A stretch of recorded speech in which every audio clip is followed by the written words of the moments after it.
Hello साथियों, मैं शिवानी दायमा आपके अपने चैनल एजुकेशन एरिया पे आप सभी का स्वागत करती हूँ। तो बहुत इंपॉर्टेंट टॉपिक के साथ आपके साथ डेली जुड़ती हूँ। तो उस इंपॉर्टेंट टॉपिक में आपको जैसे कि संविधान से रिलेटेड मैं कुछ टॉपिक पढ़ा रही हूँ। जैसे कि मैंने आपको संविधान का निर्माण पढ़ाया था, उसकी पृष्ठभूमि भी पढ़ाई थी और आपको विशेषताएं, और उसके बाद आपको कुछ आलोचनाएं थी वो पढ़ाई थी। तो आज हम स्टार्टिंग करने वाले संविधान का सबसे पहला जो आपका प्रस्तावना, संविधान की प्रस्तावना किस प्रकार आपका संविधान में रखी गई है, वो कैसे स्टार्टिंग होती है, उसमें कौन कौन से इंपॉर्टेंट आपके तत्व रखे गए हैं, सभी इस क्लास के अंदर चर्चा करेंगे। तो स्टार्टिंग आप टॉपिक डालिए ना संविधान की चर्चा, जो आपके इंपॉर्टेंट फैक्ट हो वो आपको कुछ मैं बताती चलूंगी, लिखती चलूंगी, कुछ आप अपने आप लिखते चलना। ठीक है। संविधान की प्रस्तावना। प्रस्तावना पहले आपको बता दूं कि संविधान की प्रस्तावना सर्वप्रथम किसके द्वारा लाई गई थी, कैसे सबके द्वारा सबसे पहले स्थापित की थी। तो थोड़ा आप लिखते चलो, थोड़ा मैं लिखते चलूंगी। तो याद रखो, सर्वप्रथम अमेरिका के संविधान में प्रस्तावना सम्मिलित की गई। प्रस्तावना सम्मिलित की गई थी। ठीक है। सर्वप्रथम अमेरिका के संविधान में प्रस्तावना सम्मिलित की गई थी। उसके बाद अनेक देशों ने उसको अनुसरण करके अपने संविधान में प्रस्तावना को शामिल किया। तो उसी के अंदर आपका भारत भी शामिल है। ठीक है, प्रस्तावना को शामिल करने में। नेक्स्ट आपका रखना कि प्रस्तावना कैसे आपको तैयार की गई थी, किसके द्वारा तैयार की गई थी। तो याद रखना आपको, भारतीय संविधान की प्रस्तावना पंडित जवाहरलाल नेहरू, भारतीय संविधान की प्रस्तावना पंडित जवाहरलाल नेहरू द्वारा लिखित, गठित बोल सकते हैं, गठित लिख लेना आप। नेहरू द्वारा बनाए गए व पेश किए गए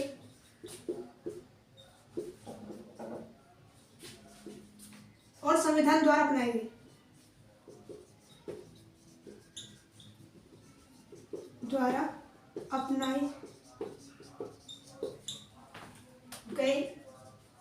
उद्देश्य प्रस्ताव से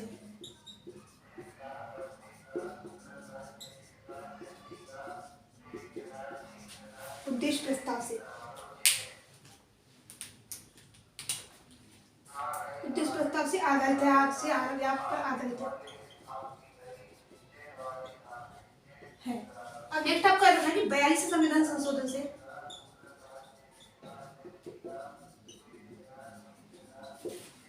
संशोधन 1976 से इसमें संशोधन किया गया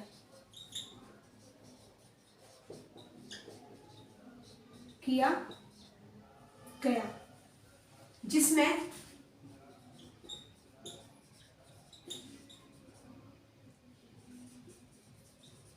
समाजवादी, धर्मनिरपेक्ष व अखंडता शब्द जोड़े। फिर आपको यहाँ तक बता देती हूँ, फिर उसके बाद हम ये स्टार्टिंग करेंगे कि संविधान का आपका जो स्टार्टिंग होती है प्रस्तावना, वो कैसे शुरू होती है। ठीक है ना।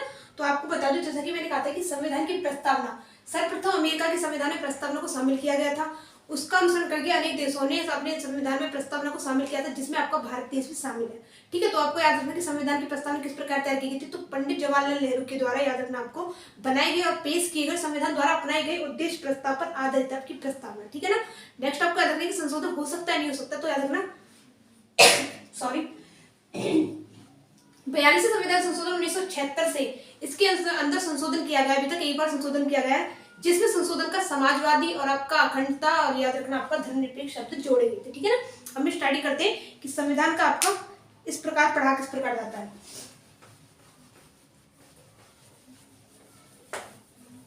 प्रस्तावना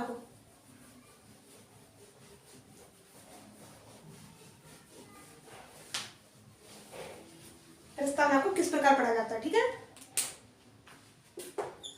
प्रस्तावना को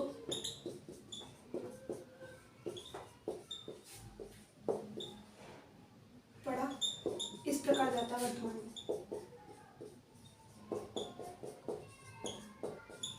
वर्तमान में। ठीक है ना। तो आप थोड़ा समझते चलना, थोड़ा मैं लिखती चलूंगी। तो याद रखना आपको लिखना है कि हम भारत के लोग, सबसे पहले स्टार्टिंग कैसे होती है, हम भारत के लोग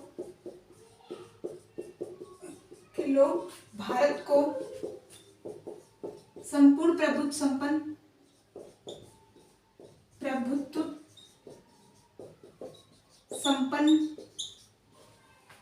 संपन्न समाजवादी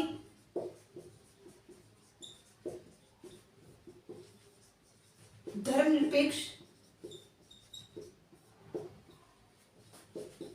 लोकतांत्रिक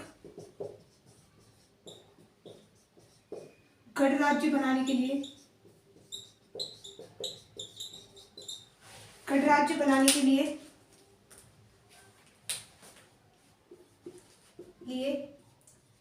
इसके समस्त नागरिकों को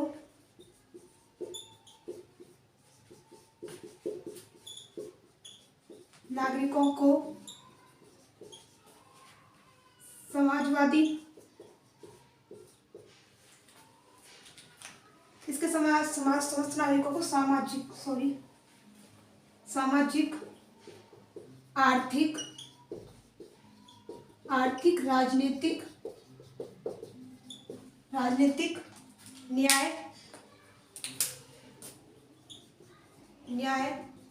विचार अभिव्यक्ति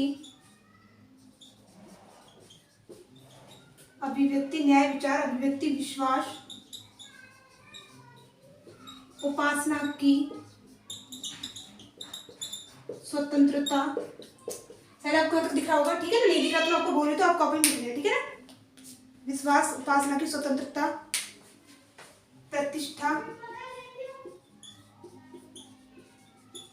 प्रतिष्ठा और अवसर की समता, प्रस्तावना और अवसर की समता प्राप्त कराने के लिए अवसर की क्षमता। अब तक यहाँ तक दिख रहा होगा थोड़ा, ठीक है ना? आपको बोलती रहूंगी, थोड़ा आप लिखते चलना, जिससे आपको साथ ही साथ आपके साथ क्लास के अंदर आते रहना। तो टॉपिक सबसे ज्यादा इंपॉर्टेंट है कि अवसर की क्षमता प्राप्त करने के लिए आपको यहाँ से आगे करने के लिए तथा व्यक्ति की गरिमा और प्रतिष्ठा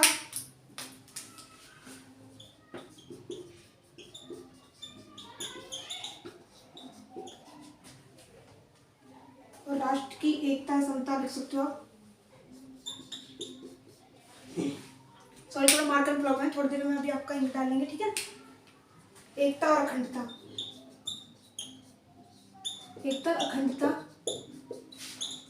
को बनाए रखने के लिए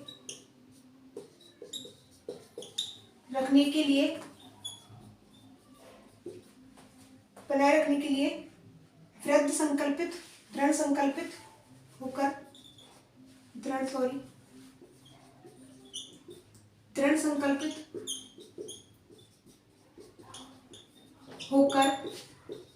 आज के दिन में आपको लिखना है 26 नवंबर 1949 को 26 नवंबर 1949 को। यहाँ तक आपको दिख रहा होगा ना शायद आपको, ठीक है ना? एतद् द्वारा इस संविधान को अंगीकृत अधिनियमित और आत्मर्पित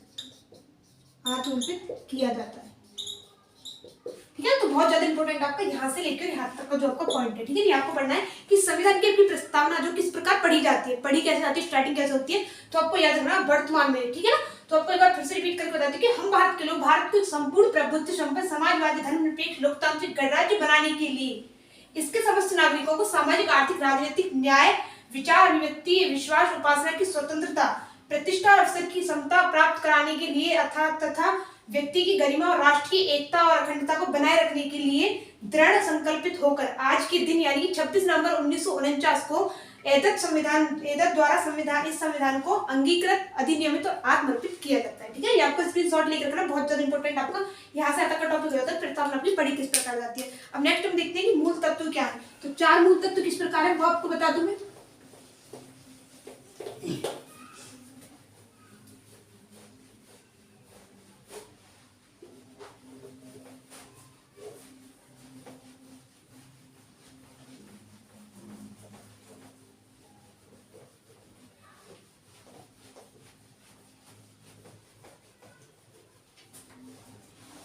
मूल तत्व कौन कौन से हो जाते हैं। तो आपका पहला होता है संविधान के अधिकार का स्रोत।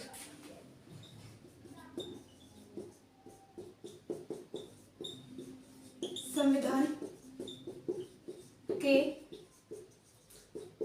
अधिकार का स्रोत, ठीक है। 4 पॉइंट है जिसके अंदर आपका पहला होता है संविधान के अधिकार स्रोत, जिसमें प्रस्तावना कहती है कि भारत के लोग की संविधान भारत के लोगों द्वारा शक्ति अंगीकृत करता है, अंगीकृत करता है, ठीक है, अंगीकृत, ठीक है, अधिग्रहित या अंगीकृत, अधिग्रहित करता है, ठीक है, ये आपको लिखना है, करता है। सेकंड पॉइंट आपको हो जाता है भारत का प्रकृति। इसके अनुसार इनकी ये कहता आपका संप्रभु समाजवादी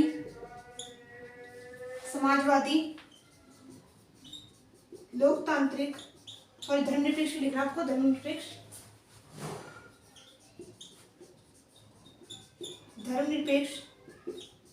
शायद मैं आपको प्रस्तावना में धर्मनिरपेक्ष लिखना भूली हो तो वो आपको लिखनी है, ठीक है ना। लोकतांत्रिक समाजवादी धर्मनिरपेक्ष लोकतांत्रिक गणराज्य, लोकतांत्रिक आपका गणतांत्रिक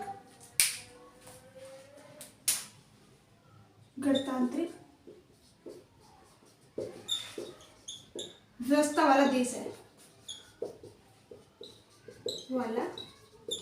भारत। थर्ड पॉइंट आपका इसके अंदर हो जाता है, याद रखना आपका संविधान के उद्देश्य किस प्रकार है। संविधान के प्रस्तावना बहुत ज्यादा इंपोर्टेंट टॉपिक होता है आपको संविधान के अंदर, तो याद रखना प्रस्तावना सबसे ज्यादा समझ में आ गया तो बहुत ज्यादा आपको बहुत हद तक संविधान समझ में आ जाएगा। तो याद रखना संविधान के उद्देश्य कौन से, इसके अनुसार न्याय, अभिव्यक्ति,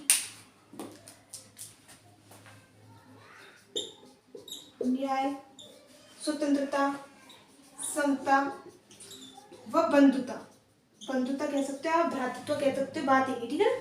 बंधुता संविधान के उद्देश्य।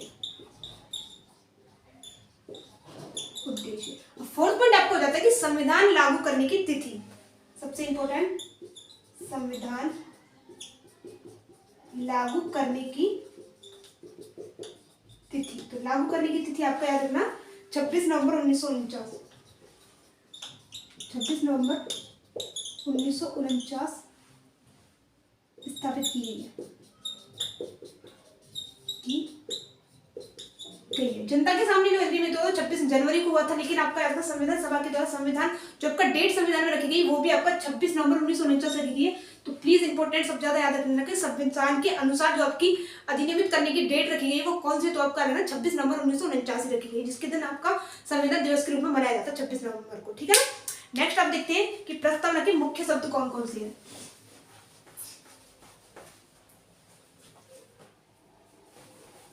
थोड़ा जल्दी चलेंगे क्योंकि इस क्लास के अंदर बहुत कुछ करना है।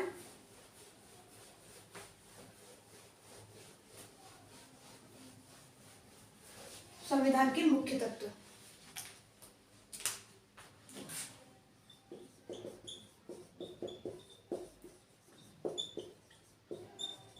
मुख्य शब्द है संप्रभु, समाजवादी, जो कुछ ज्यादा मुख्य शब्द है वो आपको इस क्लास के अंदर टॉपिक वाइज पढ़ाऊंगी कि संप्रभु किस प्रकार है, समाजवादी किस प्रकार है, उसके बाद धर्मनिरपेक्ष किस प्रकार है, धर्मनिरपेक्ष, अगर आपको जाता है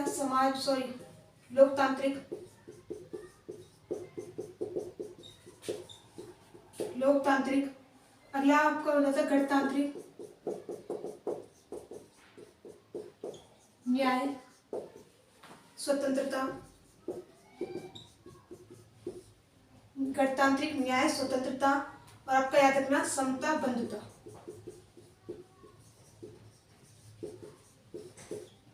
बंधुता प्रमुख है, ठीक है ना। एक बार आपको फिर से बता देती हूँ कि संविधान के अंदर प्रमुख शब्द, जो मुख्य शब्द कौन कौन से रखेंगे, तो आएगा संप्रभु, समाजवादी, धर्मनिरपेक्ष, लोकतांत्रिक, गणतांत्रिक, न्याय, स्वतंत्रता और आपका समता, बंधुता। इसके अंदर आपके जो आपको मैंने 5 और आपका 2 2 4 और आपके 2 6 2 8 1 9, तो 9 जो आपके पॉइंट है याद रखना, ये आपको मैं डिटेल में पढ़ाऊंगी किस प्रकार आपका देश संप्रभु है, समाजवादी किस प्रकार है, याद रखना आपका गणतांत्रिक किस प्रकार है, सभी आपको इस क्लास के अंदर पढ़ाऊंगी। क्लास को स्किप नहीं करना क्योंकि एक एक पॉइंट इंपॉर्टेंट है, आपको सारा टॉप पॉइंट पढ़ने हैं। तो याद रखना अगला आपको हो जाता है सबसे पहला पॉइंट, संप्रभु किस प्रकार है।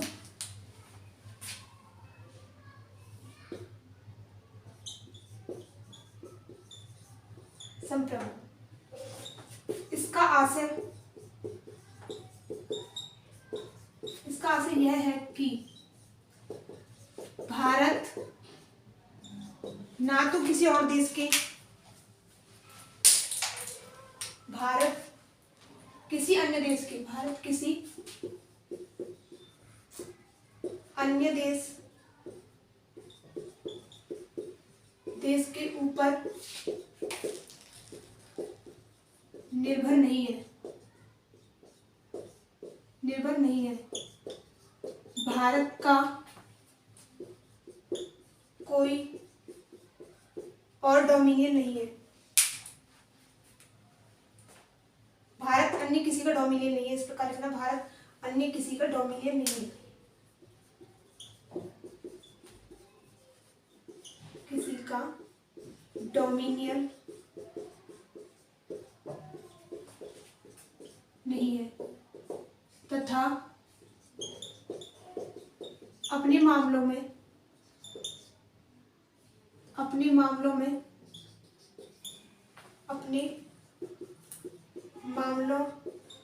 को निस्तारण करने के लिए स्वतंत्र है। अब आपको देखना है कि इसके अंदर सबसे ज्यादा इंपॉर्टेंट जो आपको हो जाता है कि हालांकि वर्ष 1949 में भारत ने राष्ट्रमंडल की सदस्यता लेने के लिए इसका प्रमुख ब्रिटेन को बनाया था, लेकिन यह आपको संप्रभुता को किसी प्रकार से छेद नहीं पहुंचाता, ठीक है ना। आपको इस प्रकार लिखना है कि 1949 में, हालांकि 1949 में भारत की राष्ट्रमंडल में सदस्यता हेतु इसका प्रमुख ब्रिटेन को बनाया, लेकिन लिख सकते हो, फिर भी लिख सकते हो, लेकिन संविधान से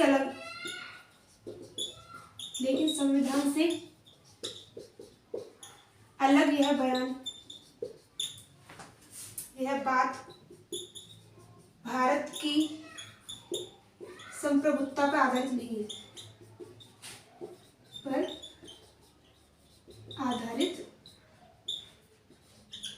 नहीं है, भारत एक संप्रभु राज्य है जिस पर किसी का नियंत्रण नहीं है, किसी अन्य देश का नियंत्रण नहीं है, तथा अपनी सीमा क्षेत्र अन्य देश में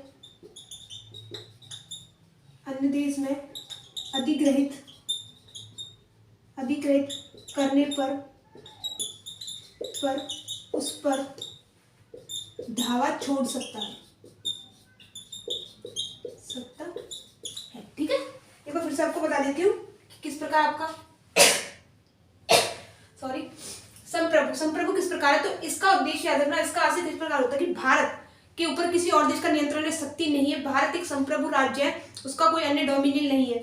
लेकिन आपका याद रखना, ये आपका जो तथ्य है कि वर्ष 1949 में भारत ने राष्ट्रमंडल की सदस्यता हेतु ब्रिटेन को इसका प्रमुख बनाया था, तो ये आपका याद रखना है, यह आपका सदस्यता हेतु उसका प्रमुख बनाया था। लेकिन अलग यह है पद, आपको बात भारत की संप्रभुता से आधारित नहीं है, लेकिन संविधान से अलग है जो बात ये कही गई है, ये आपकी भारत की संप्रभुता से आधारित नहीं है। भारत एक संप्रभु राज्य है जो आपका अन्य शक्तियों से, अन्य किसी देश का नियंत्रण नहीं है, जिसके ऊपर अगर वो चाहे तो किसी अन्य देश में उसकी जो अधिकृत सीमा है उस पर किसी भी टाइम धावा बोल सकता है, धावा कर सकता है, ठीक है ना। इस प्रकार आपको संप्रभुता को पढ़ना है। शायद आपको समझ में आ गया, दो बार मैंने आपको रिपीट करके बताइएगा। थोड़ी एम लक्ष्मीकांत की पॉइंट है, थोड़ी लैंग्वेज आपकी हार्ड होती है, मैं आपको थोड़ा इस प्रकार अपनी भाषा में समझाने की कोशिश करूंगी जिससे आपको ज्यादा से ज्यादा समझ में आता है, ठीक है। नेक्स्ट पॉइंट हम पढ़ते हैं कि समाजवादी किस प्रकार है।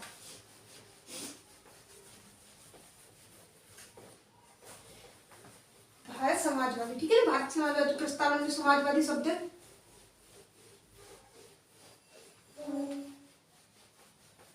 समाजवादी। समाजवादी किस प्रकार हो जाता है हम ये पढ़ेंगे, अगला पॉइंट।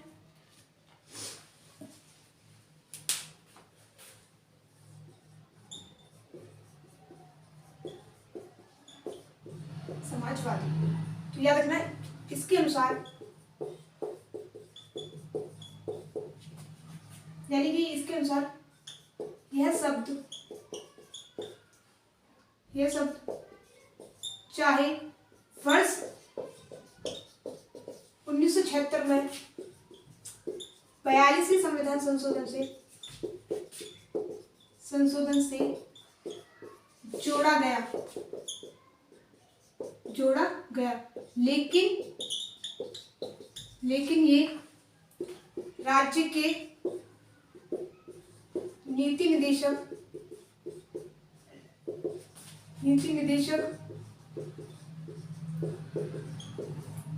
निदेशक सिद्धांतों के लक्षण में था, ठीक है ना। अब आपको बताना है कि याद रखना, दूसरे शब्दों में इस प्रकार कह सकते हैं कि ये बात याद रखना, पहले संविधान में स्पष्ट रूप में नहीं था, जिसे स्पष्ट रूप से जोड़ते गया था, पहले स्पष्ट रूप से नहीं था, लेकिन अब स्पष्ट रूप में शामिल है, वर्तमान में स्पष्ट रूप में शामिल है।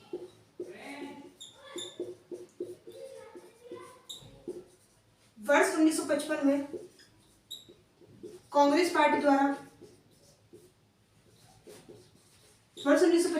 पार्टी के आवाड़ी सत्र में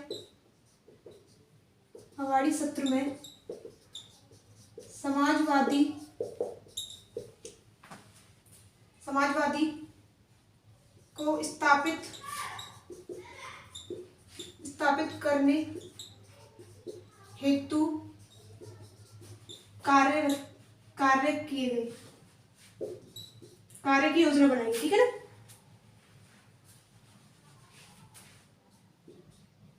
कार्य किए, इस प्रकार लिखना, किए गए, ठीक है। अब आपको एक बार फिर से यहाँ तक समझा दी, फिर उसके बाद हम थोड़ा आगे देखते हैं। समाजवादी दो प्रकार का होता है, ये भी आपको याद रखना है। समाजवादी वर्ड जो होता है वो दो प्रकार का होता है, तो होता है आपका लोकतांत्रिक समाजवादी, दूसरा होता है आपका साम्यवादी समाजवादी। तो भारत जो है वो लोकतांत्रिक समाजवादी, ना कि साम्यवादी समाजवादी, ठीक है ना। इस पेज पे आपका आ नहीं पाएगा, लेकिन आपको यहाँ तक बता देती हूँ, लोकतांत्रिक व साम्यवादी दो प्रकार का होता है समाजवाद,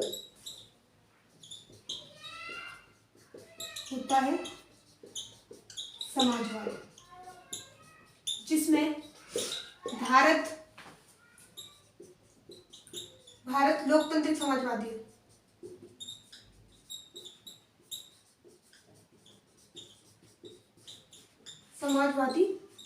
है।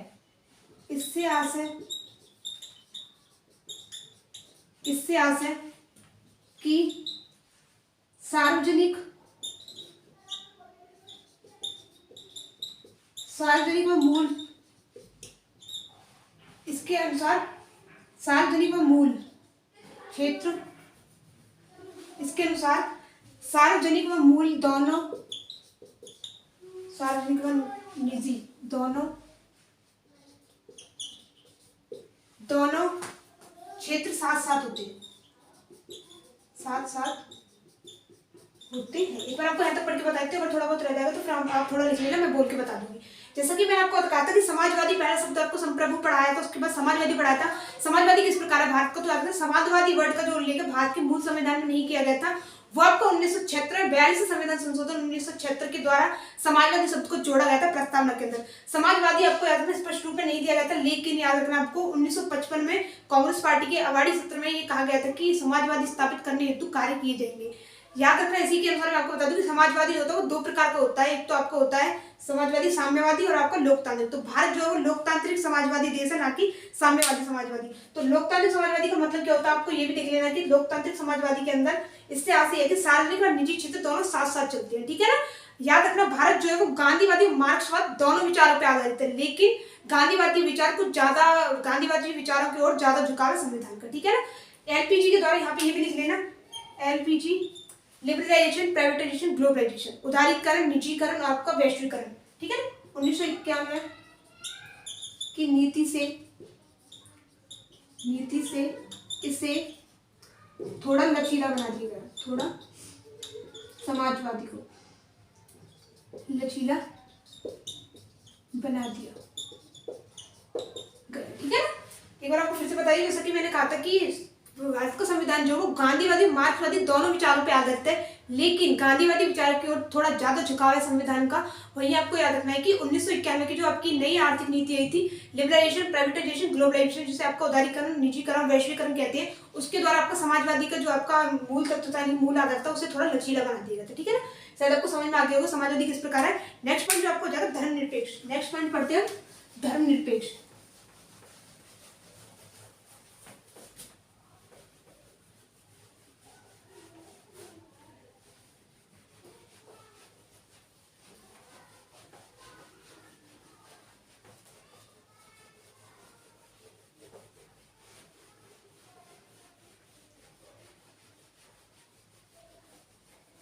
धर्मनिरपेक्ष पढ़ते हैं नेक्स्ट, ठीक है ना। थर्ड पॉइंट आपको हो जाता है धर्मनिरपेक्ष। 42 संविधान संशोधन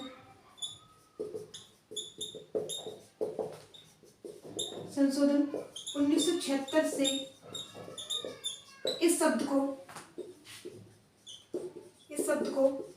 स्पष्ट रूप में जोड़ा गया,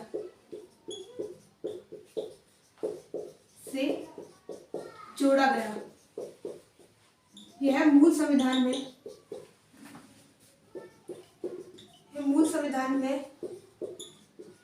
नहीं था, लेकिन सर्वोच्च न्यायालय के द्वारा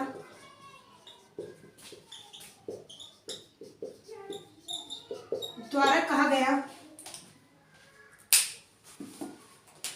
सर्वोच्च न्यायालय द्वारा 1974 में कहा गया कि भारत एक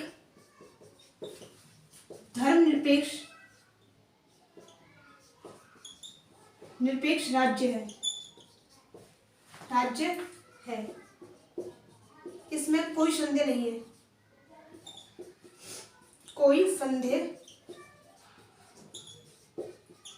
इसमें कोई संदेह नहीं है, ठीक है ना। लेकिन संदेह नहीं है, और संविधान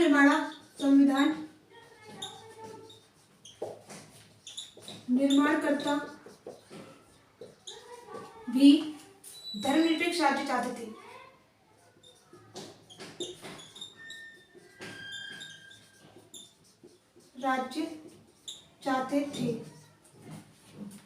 इससे पता चलता है, क्योंकि ये डाल लेना, क्योंकि आपको पता चल जाएगा किस प्रकार चाहते थे, क्योंकि संविधान में अनुच्छेद 25 से 28 में किसका उल्लेख है, तो धार्मिक स्वतंत्रता का,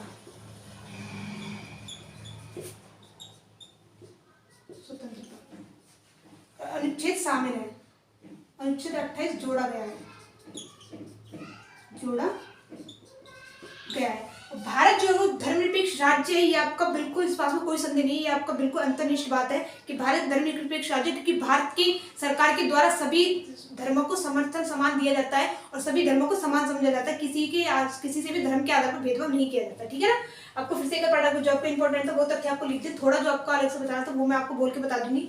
तो धर्मनिरपेक्ष राज्य किस प्रकार है, 42 संविधान संशोधन 1976 के द्वारा धर्मनिरपेक्ष शब्द को जोड़ा गया था। मूल संविधान में धर्मनिरपेक्ष शब्द का उल्लेख नहीं था। धर्मनिरपेक्ष शब्द हमारा भारत एक धर्मनिरपेक्ष राज्य, इस बात में कोई संदेह नहीं है। लेकिन आपका संविधान निर्माण करते हुए 1976 में एक उच्च न्यायालय के द्वारा भी कहा गया था, हमारे प्रदेश के उच्च न्यायालय के द्वारा, उच्चतम न्यायालय सर्वोच्च न्यायालय के द्वारा 1976 में कहा गया कि भारत एक धर्मनिरपेक्ष राज्य, इसमें कोई संदेह नहीं है। संविधान निर्माणकर्ता भी एक धर्मनिरपेक्ष राज्य चाहते थे, क्योंकि उन्होंने इसलिए तो अनुच्छेद 25 से 28 जोड़ा, जो आपकी धार्मिक स्वतंत्रता का अधिकार देते हैं। ठीक है ना। ये आपका अनुच्छेद इसलिए जोड़ा गया क्योंकि संविधान में आपका धर्मनिरपेक्ष राज्य चाहते हैं, इस बात में कोई उल्लेख नहीं है। और हमारा भारतीय संविधान में धर्मनिरपेक्ष की सभी अवधारणाएं अंतर्निहित है, जिससे आपका सभी धर्मों को सरकार के द्वारा समर्थन समान दिया जाता है। ठीक है ना। अगला पॉइंट हम पढ़ते हैं लोकतांत्रिक।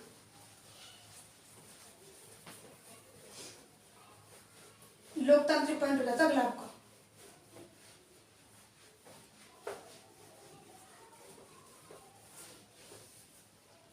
लोकतांत्रिक 4th पॉइंट,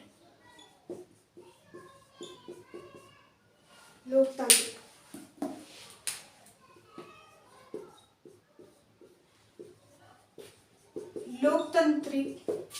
लोकतंत्र से आशय है कि संपूर्ण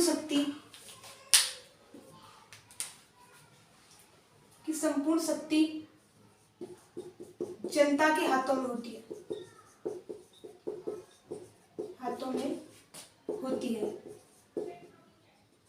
और भारत एक लोकतांत्रिक राज्य व्यवस्था वाला देश है।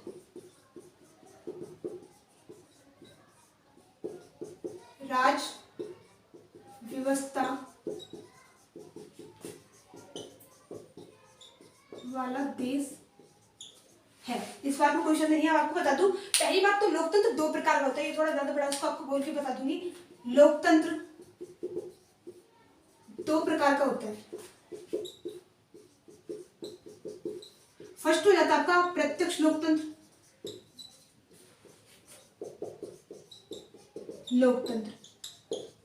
जिसमें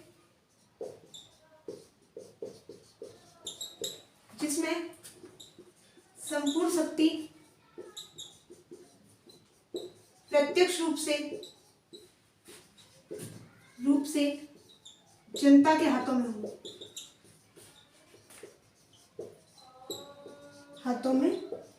हो, जैसे कि स्विट्जरलैंड।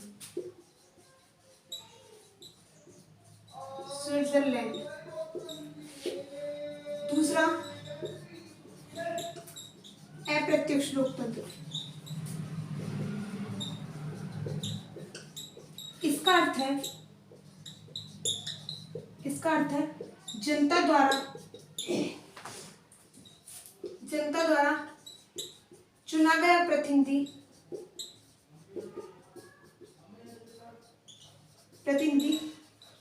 संपूर्ण शक्ति का हकदार होता है और कानून का निर्माण करता है। किस प्रकार चलाना है, इसे प्रतिनिधि लोकतंत्र भी कहते हैं। निधि लोकतंत्र भी कहा जाता है, प्रतिनिधि लोकतंत्र भी कहा जाता है। ठीक है ना। प्रतिनिधि लोकतंत्र दो प्रकार का होता है, वो आपको थोड़ा अगला पेज बता दूंगी, इस पे तो नहीं नहीं हो पाएगा। लोकतंत्र किस प्रकार होता है? लोकतंत्र आपको जैसे मैंने कहा था दो प्रकार के होते हैं, एक आपको प्रत्यक्ष, एक आपका अप्रत्यक्ष। प्रत्यक्ष किस प्रकार? पहले तो लोकतंत्र होता क्या है कि जनता जो संपूर्ण शक्ति होती है वो जनता के हाथों में होती है। जनता किस प्रकार उसका आपका उपयोग करने वाली है कि जनता का जनता पे शासन जो होता है वो जनता के द्वारा शासन लोकतंत्र होता है। वही आपका प्रत्यक्ष लोकतंत्र क्या होता है? जो जिसमें संपूर्ण शक्ति प्रत्यक्ष रूप से जनता के हाथों में होती है, ठीक है, वो आपका प्रत्यक्ष लोकतंत्र होता है, जैसे कि स्विट्जरलैंड। दूसरा उदाहरण आप देख सकते हो अप्रत्यक्ष लोकतंत्र। तो अप्रत्यक्ष लोकतंत्र में संपूर्ण शक्ति जनता द्वारा चुनी गई प्रतिनिधि के हाथ में होती है। वो आपका कानून का निर्माण करता है, किस प्रकार आपको संपूर्ण शक्तियों के द्वारा भारत को चलाना है, यानी देश को चलाना है, वो आपका उसके हाथों में होता है, प्रतिनिधि जो आपको चुन के जाता है जनता के द्वारा। अब आपको देखना कि भारत जो है आपका लोकतांत्रिक व्यवस्था, आपका अप्रत्यक्ष लोकतांत्रिक राज व्यवस्था के आधारित है। ये आप देख सकते हो कि अप्रत्यक्ष लोकतंत्र आपका आधारित है, उसे प्रतिनिधि लोकतंत्र भी कहा जाता है। ये भी आपका दो प्रकार का होता है, आप देख सकते हैं। तो आपका राष्ट्रपति के अधीन होता है और दूसरा आपका हो जाता है संसदीय। तो भारत जो है वो संसदीय लोकतंत्र है। ये भी आपको थोड़ा बड़ा हो जाएगा, जिस प्रकार जैसे कि मैंने कहा था। अगले पेज पर देख लेते थोड़ा सा।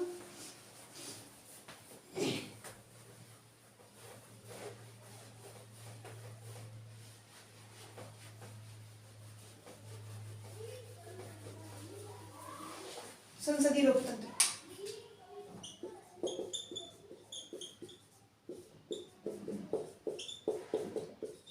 संसदीय लोकतंत्र व राष्ट्रपति के अधीन। मैंने आपको बता दिया था अप्रत्यक्ष लोकतंत्र चलना है, याद रखना। अप्रत्यक्ष लोकतंत्र के अंदर एक आपका संसदीय लोकतंत्र होता है, यहाँ पे लिख लेना अप्रत्यक्ष लोकतंत्र,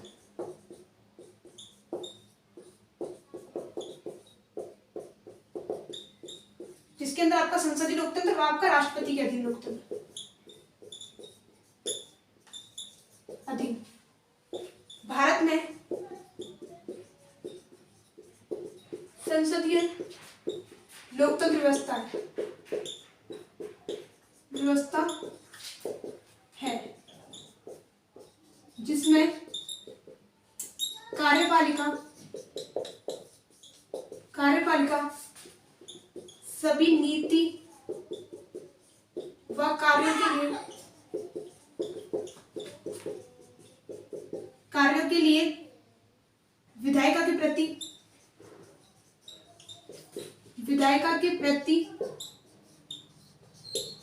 जवाबदेही होती है,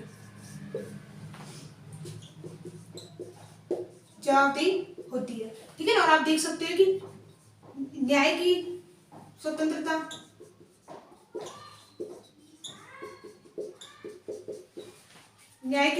इसके उदाहरण आप कुछ देख सकते हो।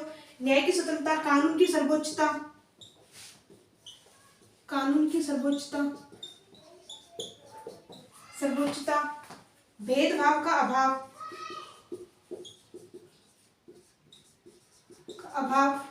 भारतीय लोकतंत्र का स्वरूप है। अब आपको देखना है कि लोकतंत्र में जो आपका याद रखना किस प्रकार होता है। तो लोकतंत्र तीन आधारों पर अंतर्निष्ठ होता है। किस प्रकार होता है? तो प्रस्तावना में लोकतंत्र शब्द के साथ साथ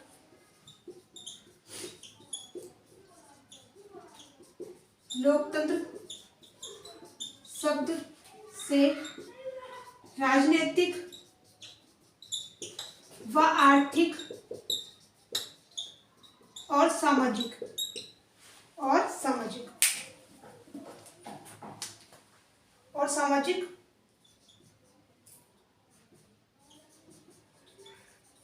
लोकतंत्र शामिल है। लोकतंत्र शब्द के साथ साथ राजनीतिक, आर्थिक और सामाजिक लोकतंत्र शामिल है। अब थोड़ा मैं आपको बोल के बता देती हूँ, इतना मैंने लिख दिया है। याद रखना, डॉक्टर भीमराव अंबेडकर के द्वारा 25 नवंबर 1949 को अपने समापन भाषण में ये कहा गया था कि राजनीतिक लोकतंत्र तब तक स्थापित नहीं होगा जब तक कि उसके मूल में, याद रखना, जब तक कि उसके मूल में आपको सामाजिक लोकतंत्र ना जोड़ दिया जाए, ठीक है। ये आपको थोड़ा मैं लिख के बताई थी, इंपॉर्टेंट है, इसलिए B.R. अम्बेडकर के द्वारा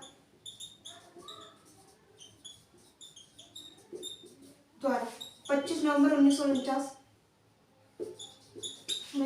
को समापन भाषण में को कहा गया कि राजनीतिक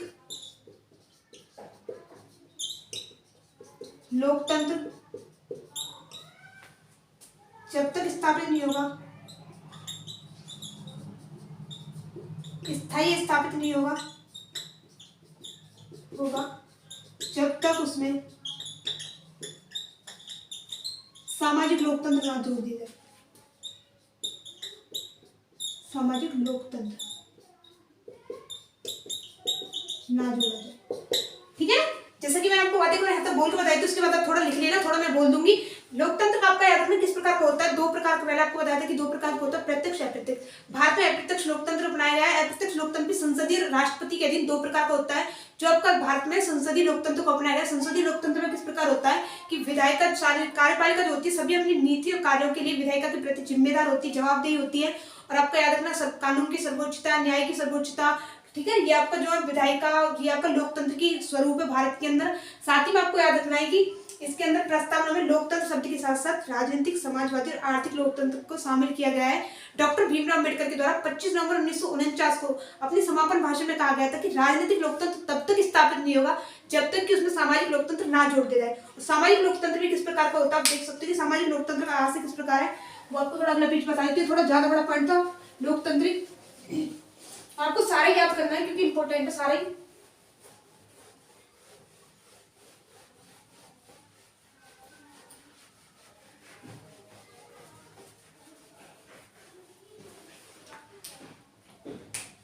सामाजिक लोकतंत्र, लोकतंत्र से आशय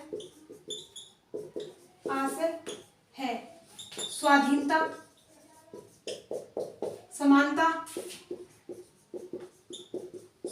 समानता, बंधुता, जिसे भ्रातृत्व कहते हैं या भ्रातृत्व कह सकते हो, भ्रातृत्व शामिल है। इन्हें त्रय के रूप में नहीं देखा जा सकता,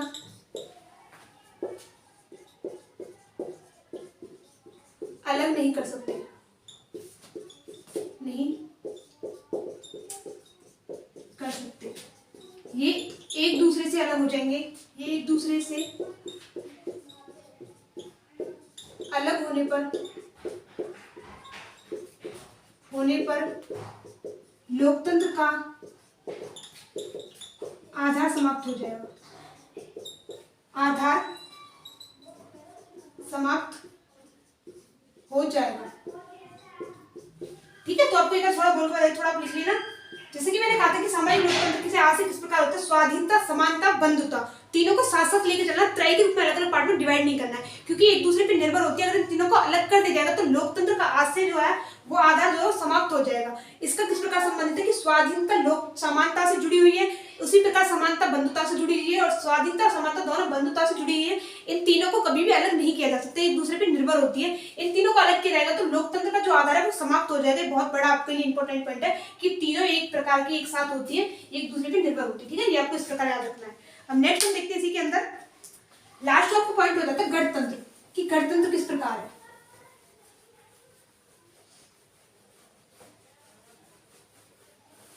गणतंत्र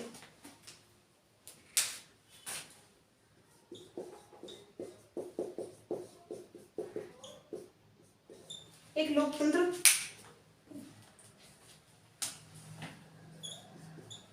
राज्य व्यवस्था को 2 वर्गों में बांटा गया है,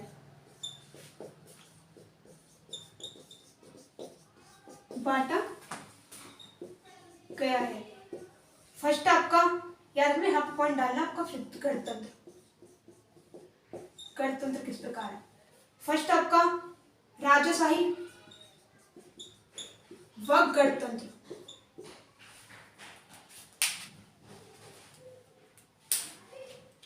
राजशाही व गणतंत्र। राजशाही में देश का प्रमुख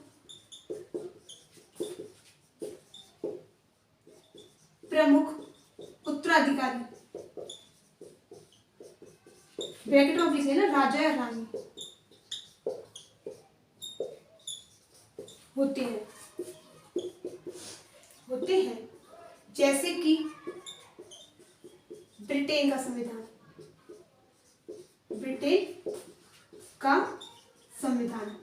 ठीक है ना। दूसरा आपको हो जाता है राजशाही में देश के प्रमुख उत्तराधिकारी राजा रानी होते हैं जैसे कि ब्रिटेन का। दूसरा गणतंत्र। गणतंत्र में देश का प्रमुख एक बार मैं इंक डाल लेती क्लास में, इसी के अंदर थोड़ा इंक की प्रॉब्लम आ रही है, ठीक है। उसके बाद हम आगे चलते रहेंगे इसी क्लास के अंदर। क्लास में बोर नहीं होना बिल्कुल भी, थोड़ा धीरे धीरे चलते रहेंगे इसी के साथ। जैसा कि आपको मैं पढ़ा रही थी प्रस्तावना मैंने आपको सारी इसी के अंदर बताया कि इस प्रस्तावना की शुरुआत किस प्रकार होती है, प्रस्तावना किस प्रकार जोड़ा गया है, सर्वप्रथम किस देश के द्वारा प्रस्तावना को लीक किया गया था, जोड़ा गया था, उसके बाद भारत ने भी जोड़ा है, और प्रस्तावना में कब संशोधन किया गया था, किसके द्वारा संशोधन किया गया था, किसके द्वारा प्रस्तावना को यानी कि तैयार किया गया था, उद्देश्य प्रस्ताव के अकॉर्डिंग, जैसे कि मैंने आपको कहा था जवाहरलाल नेहरू के द्वारा पेश किया गया था और संविधान समानों से अपनाया भी था। तो आपको अगला पॉइंट, जैसे कि मैंने कहा था कि अगला पॉइंट आपको हो जाता है राजशाही व गणतंत्र। सॉरी, गणतंत्र के बारे में। तो गणतंत्र आपका लोकतंत्र होता है, वो दो प्रकार का होता है, एक आपका राजशाही होता है, एक आपका गणतंत्र होता है। गणतंत्र जो होता है जिसमें आपका मैंने कह दिया कि संपूर्ण शक्ति देश का जो प्रमुख होता है वो जनता के द्वारा चुन के जाता है, आपको बता दूंगी डिटेल में। राजशाही में जो होता है वो जनता का जो प्रमुख होता है, देश का प्रमुख, वो एक राजशाही होना है कि उत्तराधिकारी आधार पे होता है, राजा रानी कह सकते हैं, जैसे कि ब्रिटेन में होता है रानी अभी वर्तमान में, ठीक है ना। तो आपको देखना है कि दूसरा गणतंत्र देश का प्रमुख जनता के द्वारा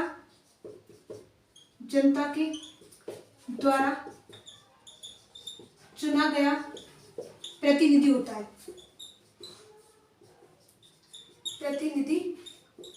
होता है, जो प्रत्यक्ष या अप्रत्यक्ष रूप से जनता के द्वारा निश्चित समय के लिए चुन के आता है, समय के लिए ये चुनकर आता है। जैसे कि अमेरिका का संविधान, ठीक है ना। एक बार आपको फिर से डिटेल में बता देती हूँ। आपको देखना है कि पहले जैसे कि मैंने आपको कहा था कि लोकतंत्र, आपको गणतंत्र किस प्रकार का होता है, लोकतंत्र में दो प्रकार का बांटा गया है, गणतंत्र और राजशाही। राजशाही आपको मैंने बता दिया, राजशाही जो इसमें राजा या उत्तराधिकारी प्रमुख होता है, जैसे ब्रिटेन में होता है। और गणतंत्र में क्या होता है कि जनता के द्वारा चुना हुआ प्रतिनिधि निश्चित समय के लिए जनता के द्वारा प्रतिनिधि चुनकर आता है, जो आपका जैसे कि आपको अमेरिका के अंदर देख सकते हो। याद रखना, भारत में राष्ट्रपति कह सकते हैं या फिर आपका प्रतिनिधि, राष्ट्रपति ये जनता द्वारा चुना गया प्रतिनिधि 5 वर्ष के लिए 5 वर्ष के लिए जनता द्वारा अप्रत्यक्ष रूप से चुना जाता है, अप्रत्यक्ष रूप से चुनकर आता है, ठीक है। भारत में आपने देख लिया है कि भारत में जो होता है वो अप्रत्यक्ष रूप से प्रतिनिधि चुन के आता है, जैसे आप राष्ट्रपति कहते हैं, वो एक समान निश्चित समय के लिए आता है, जैसे कि मैंने आपको कह दिया कि 5 वर्ष के लिए चुन के आता है। वही आपको याद रखना, गणतंत्र में 2 आधार बातें होती है। पहली होती है कि राजनीतिक संप्रभुत्ता किसी भी आपको सामान्य वर्ग को एक आपको विशेष अधिकार नहीं देती है, ठीक है ना, ये आपको याद रखना है। और दूसरा आपको हो जाएगा कि याद रखना, राजा के हाथों में, आप राजा कह सकते हो, आप आपका प्रतिनिधि कहते हो, संपूर्ण शक्ति उनके हाथों में नहीं होती बल्कि जनता के हाथों में होती है, ठीक है ना।